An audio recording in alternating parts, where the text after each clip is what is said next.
போது நான் ஒரு வாட்டி அரவிந்த் சாமி சார் நானும் பேசியிருந்தோம். அப்போ வந்து அரவிந்த் சாமி சார் நான் போட்டுருக்கிற வாட்ச் பார்த்துட்டு சூப்பராக இருக்குது அப்படின்னோடனே எனக்கு ரொம்ப சந்தோஷமாக இருந்தது. செமையாக இருக்கு அப்பா, அப்படியே சொல்லு சார், தேவாவே சொல்லிட்டான்ற மாதிரி அவரே சொல்லிட்டாருன்ற மாதிரி இருந்தது. அப்போ சொன்னார், நானும் பயங்கரமாக கலெக்ட் பண்ணுவேன் வாட்ச்லாம்.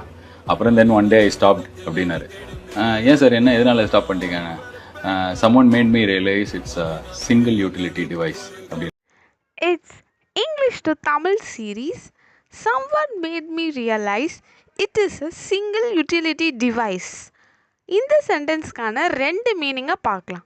ஃபர்ஸ்ட், வாட்ச் அப்படின்ற ஒரு விஷயம் 24 ஹவர்ஸும் ஒரே ஒர்க்கை தான் பண்ணும். ஸோ அப்படிப்பட்ட வாட்ச்க்காக நம்ம லேக்ஸ் 10 லேக்ஸ் அப்படின்ற ஹை அமௌண்ட்டை இன்வெஸ்ட் பண்ணக்கூடாது அப்படின்னு வந்து சொல்லியிருக்காங்க. செகண்ட் பார்த்தீங்கன்னா, ஹியூமன்ஸ்க்கு வந்து மல்டி டாஸ்கிங் எபிலிட்டி இருக்குது. ஸோ எல்லா ஹியூமன்ஸும் ஒரே ஒர்க்கை வந்து இயர்ஸ் ஃபுல்லாக பண்ணிகிட்டே இருக்காமல் நிறைய விஷயத்த கற்றுக்கணும் அப்படின்ற ரெண்டு விஷயத்த நமக்கு சொல்லித்தராங்க.